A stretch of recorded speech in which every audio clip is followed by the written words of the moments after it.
नमस्कार. उपस्थित सर्व बंधू आणि भगिनींनो, माझ्या कार्यक्रमाच्या आधी खूप छान कृषी पर्यटनाचा कार्यक्रम प्रेझेंटेशन जे झालं ते सर्व वक्त्यांनी अतिशय उत्कृष्टपणे सादर केलं होतं. प्रेझेंटेशन खूप छान होतं आणि सब्जेक्ट इंटरेस्टिंग होता. म्हणजे मला वाटलं की जागेवर बसल्या बसल्या कृषी पर्यटन करून आलो आपण. त्याच्यामुळे माझ्या पुढे आता आव्हान आहे की ह्या गंभीर विषयाला, बायोमास सप्लाय चेन सारख्या गंभीर विषयाला कसं सोप्या भाषेत सांगायचं. कारण माझ्या प्रेझेंटेशनमध्ये स्विमिंग पूल नाही आहे, माझ्या प्रेझेंटेशनमध्ये बैलगाडी नाही आहे, माझ्या प्रेझेंटेशनमध्ये पॅरासेलिंग नाही आहे, माझ्या प्रेझेंटेशनमध्ये काही चित्र आहेत जी बघायला क्लिष्ट वाटेल, पण मला जेवढ्या सोप्या भाषेत समजून सांगता येईल तेवढ्या सोप्या भाषेमध्ये मी ते समजून सांगेन.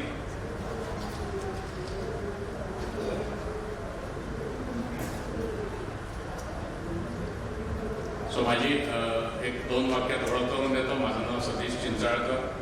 मी थर्मॅक्स कंपनीमध्ये बायोमास सप्लाय चेन्सवरती काम करत आहे अजूनही.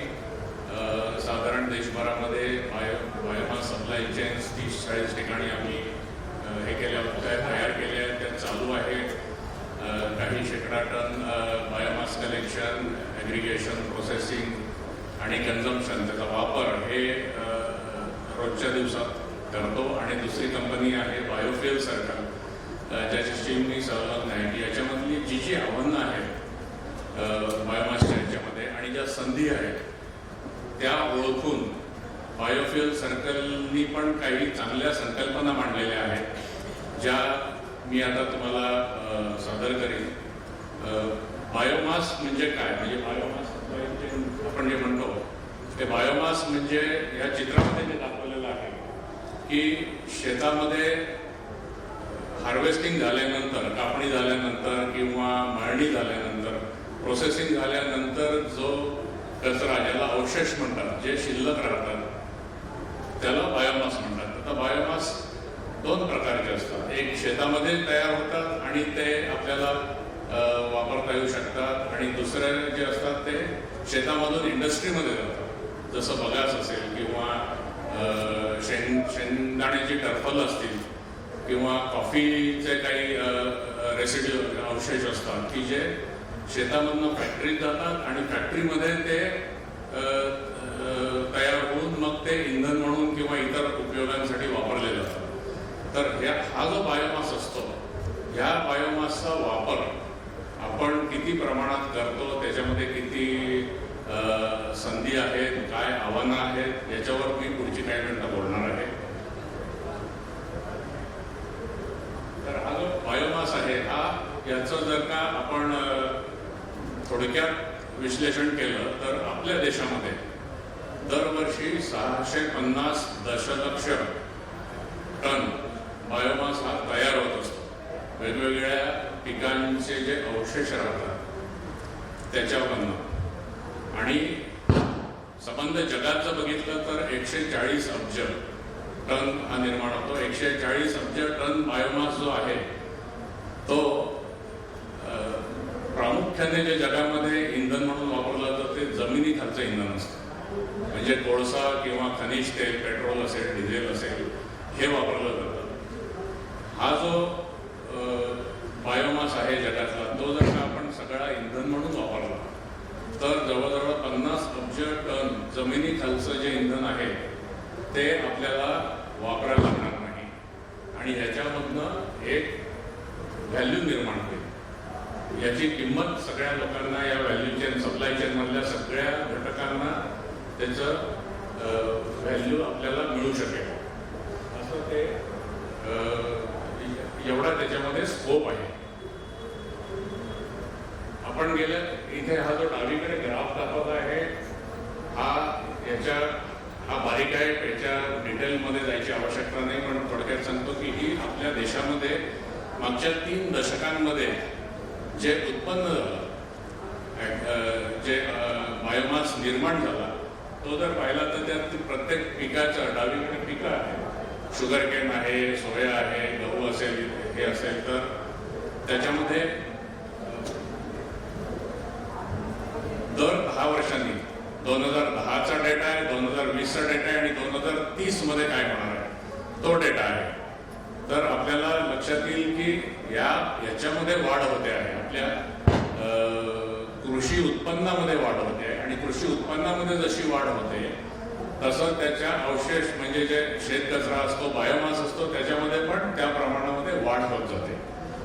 आता आपण जे 650 टन बायोमास जो दरवर्षी आपल्या देशात निर्माण होतो त्याचा इतर वापर म्हणजे हा फक्त ऊर्जेसाठी नसतो, पण इतर वापर जो असतो गुरांना चारा म्हणून असतो. बायोमास पासून काही प्रोडक्ट तयार केले जातात, जसं पार्टिकल बोर्ड किंवा इतर याच्यासाठी म्हणजे पोल्ट्रीसाठी वापरले जातात किंवा इतर काही उपयोग असतात. ते झाल्यानंतर साधारण 180 टन 180 दशलक्ष टन हा बायोमास हा सरप्लस आहे आपल्या देशामध्ये. आणि या 180 दशलक्ष टनापैकी आपण फक्त 25 ते 30 दशलक्ष टन हा ऊर्जा म्हणून वापरतो. आपण हा जर पूर्ण 180 दशलक्ष टन वापरात आणू शकलो तर आपल्या देशाची 17% ऊर्जा आपण बायोमास मधनं निर्माण करू शकतो. एवढं त्याच्यामध्ये क्षमता आहे.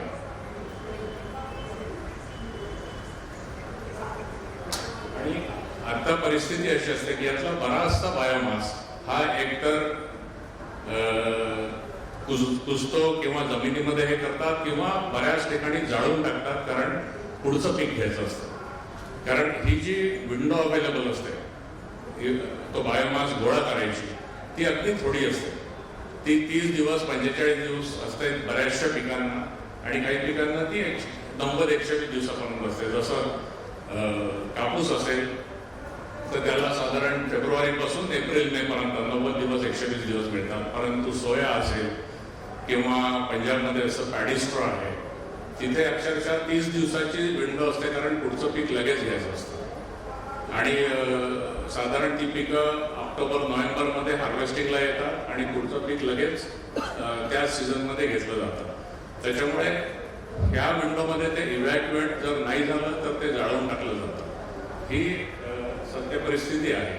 त्यामुळे आपण एक बघितलं की बायोमास अवेलेबल खूप आहे, तो जाळला जातो, पण त्याला इंधन म्हणून वापरायला संधी भरपूर आहे. हे जे चित्र उजवीकडचं हे दिसायला कॉम्प्लिकेटेड आहे, पण सिंपल सांगायचं म्हणजे डावीकडचा जो चौकोन आहे ते शेतात काय होतं ते की शेतामध्ये कापणी होते, हार्वेस्टिंग होतं आणि बायोमास तयार होतं. उजवीकडे जे आहे ते इंडस्ट्रीमध्ये जे आहे ते वापर जो आहे तो एक्स-C2 म्हणतात त्याला, म्हणजे फॅक्टरी असेल, ब्रिकेट्स असतील किंवा बायोगॅस प्लांट असतील किंवा 2G इथेनॉल असेल, तर ते वापरण्यासाठी तिकडे म्हणजे एकीकडे डिमांड भरपूर आहे, एकीकडे सप्लाय भरपूर आहे, पण दोन्हीची सांगड नाही आहे. दोन्हीची सांगड नसल्यामुळे म्हणजे शेतकऱ्याला हे कळत नाही की इथून तिथपर्यंत पोहोचायचं कसं. हा एक मोठा चॅलेंज किंवा हे आव्हान असतं तिथे. त्याच्यामुळे ही आव्हानं आहेत. संकलन यंत्रणा, वाहतूक आणि बाजार प्रवेश, की त्याला मार्केट काय आहे, तिथे पोचायचं कसं हे माहिती नसतं. ही एक सत्य परिस्थिती आहे. दुसरं म्हणजे आपण एक बघितलं की बायोमासची परिस्थिती कशी आहे, ग्रामीण भागामध्ये काय सत्य परिस्थिती आहे, याच्यामध्ये देशामध्ये सरकार काय प्रमोट करतं. तर सरकार 3-4 गोष्टी करतं. एक तर त्यांनी आपलं जे बायोमास मिशन आहे, मिनिस्ट्री ऑफ पॉवर, त्यांनी सगळ्या पॉवर प्लांट्सना एक मॅन्डेट दिलंय की 5 ते 10% कोळशामध्ये बायोमास हा मिक्स करायला पाहिजे. हे त्यांनी दिलेलं आहे की को फायरिंग करायचं. 5 ते 10% हे करण्यामध्ये त्यांना चॅलेंजेस येतात, कारण बायोमासची कॅलरिफिक व्हॅल्यू जी असते ती कमी असते. कोळशाची कॅलरिफिक व्हॅल्यू ही नेहमी जास्त असते. पण त्याच्यामुळे तेवढीच ऊर्जा जर का बॉयलरमध्ये टाकायची असेल तर दुप्पट किंवा तिप्पट बायोमास टाकायला लागतो. म्हणून R&D उपक्रम चालू आहे की बॉयलरची टेक्नॉलॉजी कशी इम्प्रूव्ह करायची की 5-10% नाही तर 50% बायोमास किंवा 100% बायोमास घेता येईल का पुढील काळामध्ये. आणि दुसरं, ही जे बायोमास आहे जो मिक्स करतो त्याची ऊर्जा वाढवता येईल. त्याच्यामुळे जे बायोमास प्रक्रिया करतात त्याच्यामध्ये एक गोष्ट आहे टॉरिफाईड पॅलेट्स म्हणतात. त्या टॉरिफाईड पॅलेट्सवरती आज जगात संशोधन चालू आहे की त्या पॅलेट जे असतात बायोमासपासून केलेल्या त्यांना कोळशा एवढीच ऊर्जा असते. आणि मग आहे त्या बॉयलरमध्ये तुम्ही 100% कोळसा 100% बायोमासनी रिप्लेस करू शकता. तर हे संशोधन त्याच्यामध्ये चालू आहे. आणि त्याच्यावर बरेचसे रेग्युलेशन्स आणता आहे. गॅसिफिकेशनसाठी सुद्धा सरकार प्रोत्साहन देते की गॅसिफिकेशननी पॉवर जनरेशन करायची. गॅसिफायर टेक्नॉलॉजी डेव्हलप होते.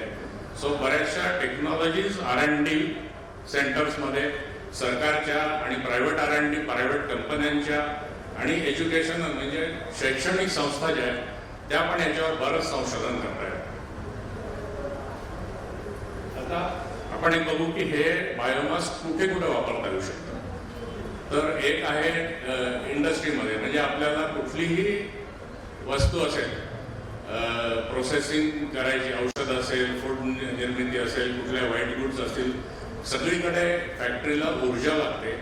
ती ऊर्जा जी असते जी आज खनिज तेल आणि कोळशापासून निर्माण केलेली जी जाते ती ब्रिकेट्स आणि पॅलेट्स. ब्रिकेट्स म्हणजे हे याचं घनता वाढवली जाते बायोमासची कॉम्पॅक्ट करून. ब्रिकेटचं चित्र आहे पुढे ते मी दाखवतो.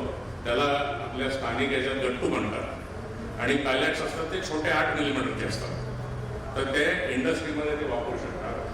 कॉम्प्रेस बायोगॅस जे लिग्नोसेल्युलोज बायोमास असतात, म्हणजे पॅडी स्ट्रॉ असेल, शुगरकेन ट्रॅश असतील त्याच्यामधनं, किंवा इव्हन बगासच्या फॅक्टरीजमधनं प्रेसमड जो निघतो त्या प्रेसमडमधनं कॉम्प्रेस बायोगॅस निर्माण करू शकतात. आणि त्याच्यावरती वाहनं चालतात. पंजाब हरियाणामध्ये बरेचशी वाहनं जी आहेत हेवी ट्रॅफिकची ती कॉम्प्रेस बायोगॅसवर चालतात. त्याच्यामुळे तिथे पॅडी स्ट्रॉ प्रचंड प्रमाणात जाळतात. त्यामुळे हे कॉम्प्रेस बायोगॅस प्लांट्स तिकडे आता महाराष्ट्रात पण यायला लागले.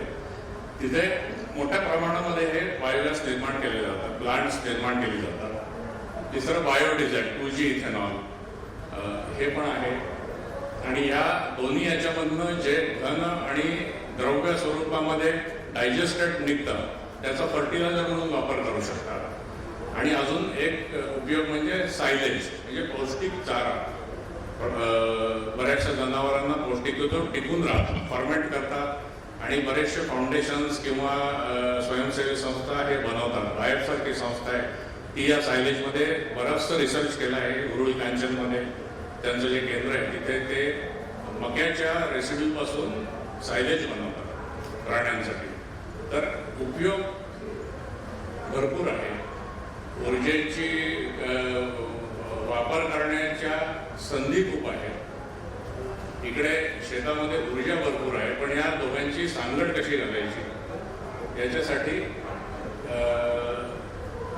अजून एक गोष्ट आपल्याला लक्षात घ्यायला पाहिजे की उद्योगांच्या गरजा काय आहेत. जी प्रस्थापित ऊर्जेची स्त्रोत आहेत, म्हणजे कोळसा किंवा डिझेल किंवा पेट्रोल, ही वर्षभर अवेलेबल असतात. याच्यामध्ये बरीचशी पारदर्शकता असते, याची प्राइसेस माहिती असतात, याच्या सप्लाय चेन या पूर्णपणे डेव्हलप झालेल्या आहेत. मला आठवतं की मी जेव्हा थर्मॅक्समध्ये होतो आम्हाला तेलाचा टँकर लागायचा.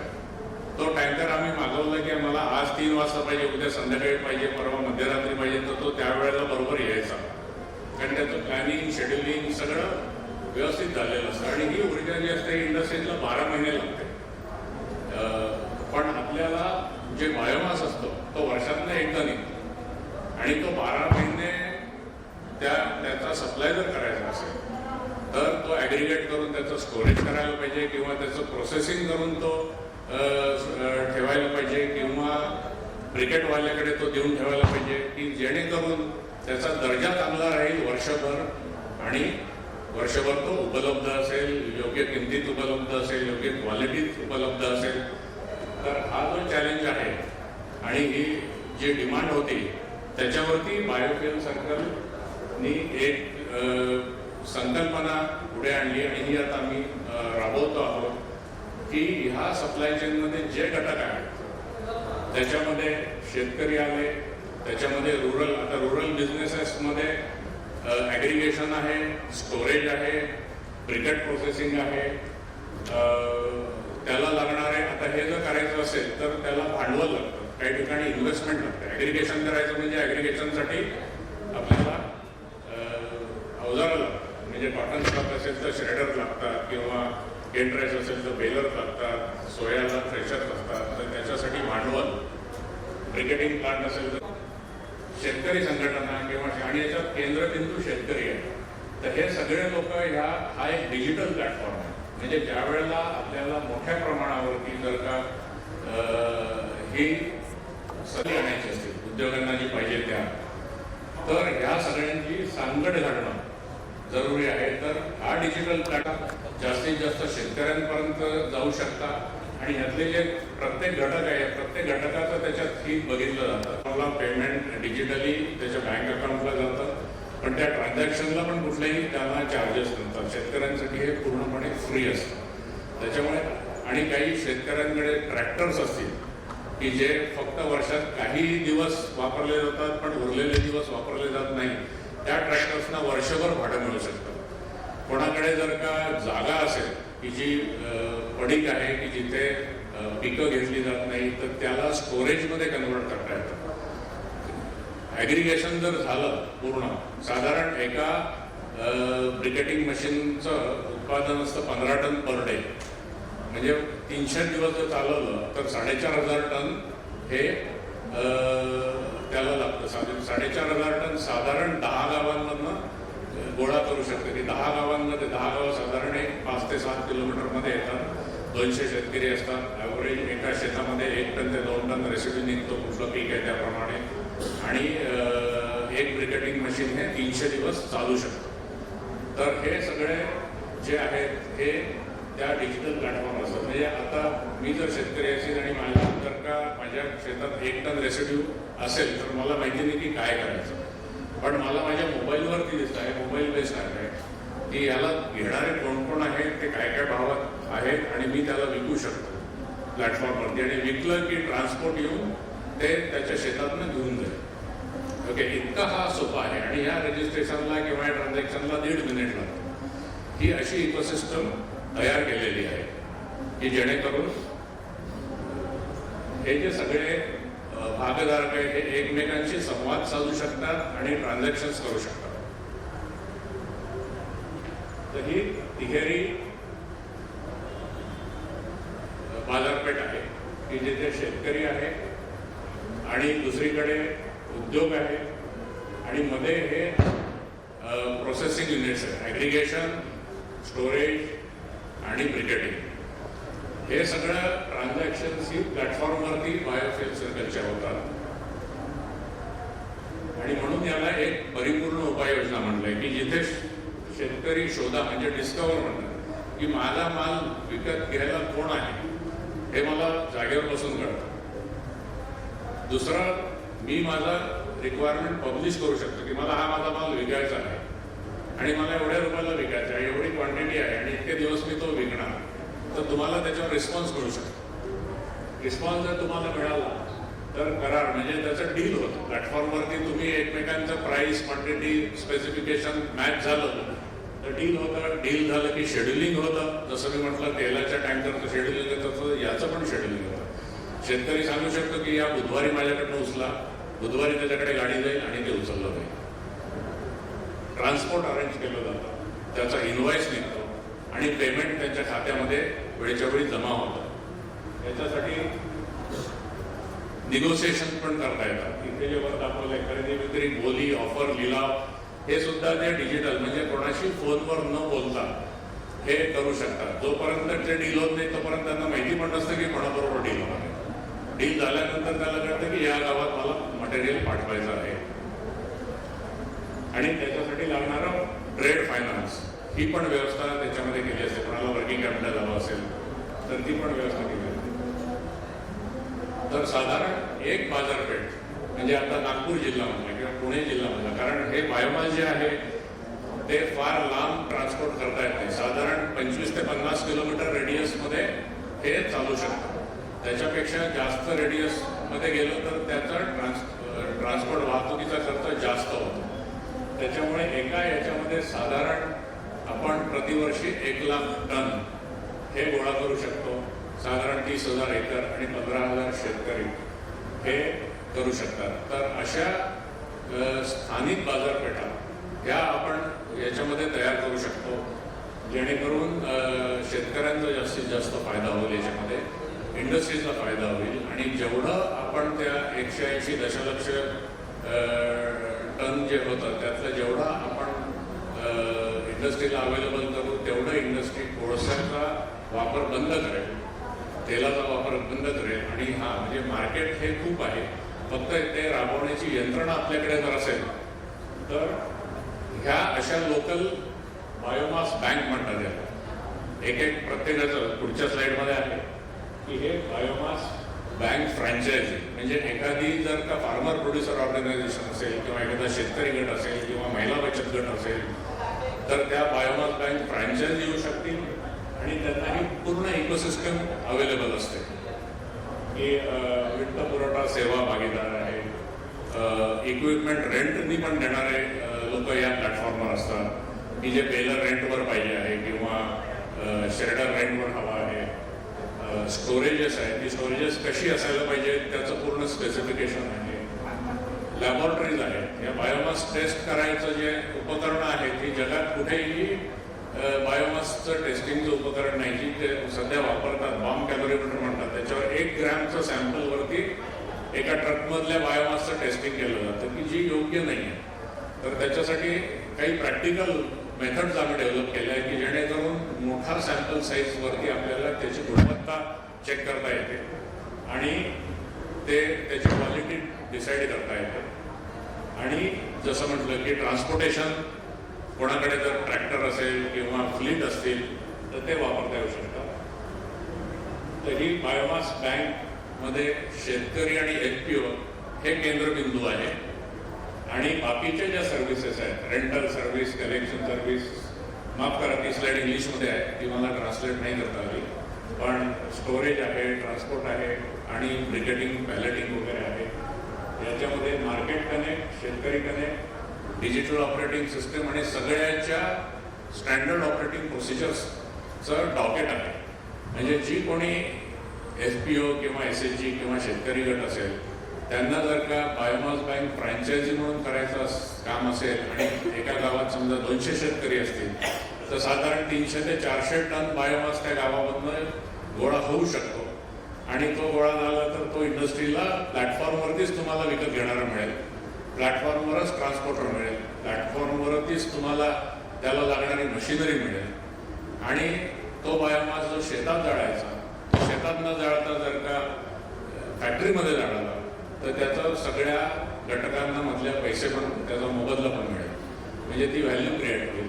पर्यावरणाचा ऱ्हास जो आहे, जमिनी खालचं आपण जे इंधन वापरतो आज आणि त्याचा जो अतिरिक्त म्हणजे आपण शेतात जाळतो पुन्हा जमिनीवर आणून फॅक्टरीत जाळतो, तो जो अतिरिक्त कार्बन डायऑक्साईड आणि ग्रीन हाऊस गॅसेस म्हणतात जे निर्माण होतात त्याच्यामुळे जो वातावरणात परिणाम होतो, वातावरण पूर्ण असंतुलित झालं आहे. त्याच्यामुळे जो आपण बघितलं असं विदर्भामध्ये किंवा महाराष्ट्रात सगळीकडे यावर्षी पाऊस तुफान झाला, याचं कारण निसर्गाचा समतोल जो ढासळलेला आहे तो ग्रीन हाऊस गॅसेस वाढल्यामुळे.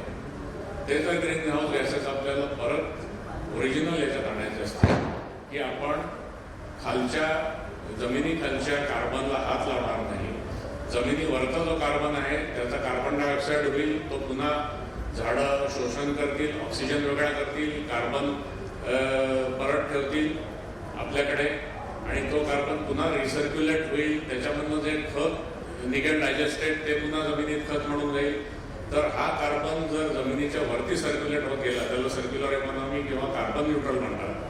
तर ते सुद्धा आपलं उद्दिष्ट अचीव्ह होईल. भारताने मागच्या जी COP26 म्हणतात म्हणजे युनायटेड नेशन्सची जी क्लायमेट चेंजवरची फ्रेमवर्क आहे UNFCCC, त्यांनी मागच्या याच्यामध्ये भारताने कमिटमेंट दिली आहे की आजपासून 50 वर्षांनी म्हणजे 2070 साली आम्ही कार्बन न्यूट्रल, म्हणजे आम्ही कोळशाचा वापर करणार नाही, खनिज तेलाचा करणार नाही, नॅचरल गॅसचा करणार, जमिनीतनं वायू निघतो तो सुद्धा आपण इंधन म्हणून बराचसा वापरतो, तर तो आपण वापरणार नाही आणि आपण फक्त सर्क्युलर इकॉनॉमी कार्बन न्यूट्रल देश होऊ 2070 साली. हे जे कमिटमेंट केली आहे त्या दृष्टीने जर आपल्याला पावलं टाकायची असतील तर ते पण एक उद्दिष्ट याच्यामध्ये साध्य होतं. आणि हे तीन मी बरेचदा बोललो की ॲग्रिगेशन हे एक आहे, एकत्रीकरण, स्टोरेज आणि ब्रिकेटिंग. हे ब्रिकेट्स ह्या अशा दिसतात, तुमच्यापैकी बऱ्याच जणांनी बघितल्या असतील, पण बघितलं नसतील तर हा जो बायोमास आपण इथे बघतो हा या मशीनमधनं कॉम्प्रेस करून त्याचे असे लाकडाचे मोंडके असतात तसे, आणि मग हे आपल्याला 500 किलोमीटर 1000 किलोमीटरपर्यंत ट्रान्सपोर्ट करता येतात, कारण याची घनता वाढलेली असते आणि त्याचा ट्रान्सपोर्टेशनचा खर्च कमी येतो. तर हे उद्योग त्याच्यामध्ये सुरू होऊ शकतात आणि संबंध ग्रामीण आर्थिक व्यवस्थेला चालना मिळू शकते, ग्रामीण उद्योजक तयार होऊ शकतात, ग्रामीण व्यवसाय नवीन नवीन तयार होऊ शकतात. साधारण एक सिंपल गणित जर सांगितलं तर समजा शेतातनं 1500 रुपये मध्ये जर तो पर टन घेतला तर शेतातल्या शेतात म्हणजे शेतामधनं गावाच्या वेशीवर आणून ठेवायचं असेल तर त्याला समजा 500 रुपये झाला, 300 ते 500. स्टोरेज करायचा खर्च अजून 500 रुपये असेल. त्याच्यानंतर त्याचं ब्रिकेट करायचं म्हटलं तर त्याचा खर्च 1500 रुपये असतो.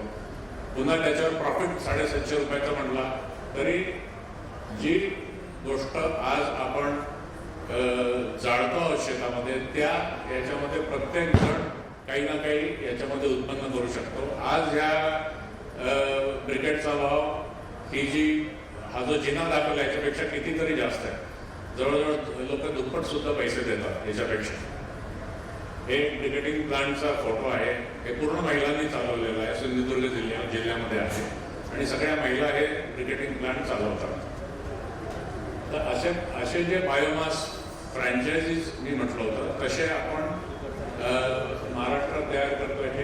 हा फोटो काटोलमध्ये कॉटन स्टॉकचं ॲग्रिगेशन आम्ही केलं होतं काटोलमध्ये, त्याचा हा फोटो आहे. इथे आम्ही श्रेडर रेंटनी, म्हणजे आपण आधी जे बघितलं ते सगळं इथे अंमलात आणलं होतं. इथे श्रेडर रेंटनी घेतला होता, इथे शेतकऱ्यांनी कॉटन स्टॉक गोळा केला होता, तो ब्रिकेटवाल्यांना विकला होता, सगळं डिजिटल प्लॅटफॉर्मवरती. ब्रिकेटवाल्यांचे पैसे प्लॅटफॉर्मवरती FPOला मिळाले, कामधेनू म्हणून FPO आहे, त्या FPOनी ते शेतकऱ्यांच्या अकाउंटला ट्रान्सफर केले. ही पूर्ण सायकल कंप्लीट झाली होती. यावर्षी पुन्हा आपण हा प्रकल्प महाराष्ट्रामध्ये 11 जिल्ह्यांमध्ये 20 ठिकाणी राबवतो. त्याच्यामध्ये सोया, कॉटन स्टॉक, शुगर केन आणि पॅडी स्ट्रॉ ही 4 पिकं आहेत तिथे दाखवलं आहे.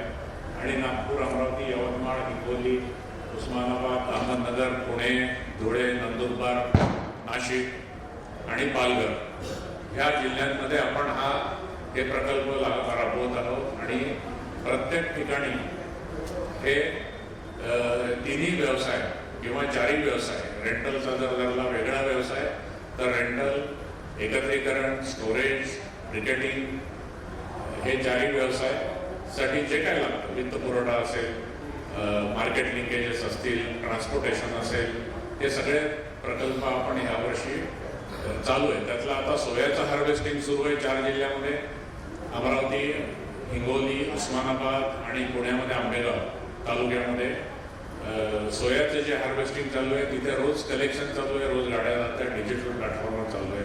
पुढचा सीझनला या महिन्यामध्ये शुगरकेन ट्रॅश डिसेंबरमध्ये आणि कॉटन स्टॉक सुरू होईल. काही ठिकाणी डिसेंबरमध्ये होईल, काही ठिकाणी जानेवारीमध्ये होईल. तर हे सुरू होईल.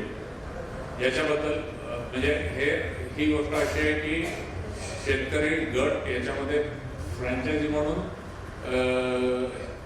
हा व्यवसाय सुरू करू शकतात. जर का तसं नसेल, आज पण हा व्यवसाय चालू आहे. ॲग्रिगेटर्स असतात, एजंट असतात, ते करतात. एजंट्सही प्लॅटफॉर्मवर काही आहेत की ज्या ठिकाणी बायोमास बँक नाही आहे, पण एक 5 शेतकरी आहे, 10 शेतकरी आहे, त्यांना जर असं वाटलं की आपण याच्यावरती ऑपरेट करावं तर ते करू शकतात.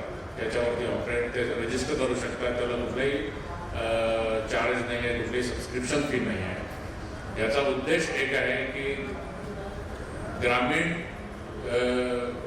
इकॉनॉमीला चालना मिळाली पाहिजे, प्रत्येक घटकाचा याच्यात फायदा झाला पाहिजे, इंडस्ट्रीला फ्युएल जे आहे ते अवेलेबल झालं पाहिजे इंधन म्हणून, आणि निसर्गाचा जो ऱ्हास चालू आहे तो आपण थांबवला पाहिजे. हे सगळे सर्वसमावेशक उद्देशाने राबवलेली ही संकल्पना आहे. कोणाला काही प्रश्न असतील तर विचारू शकता.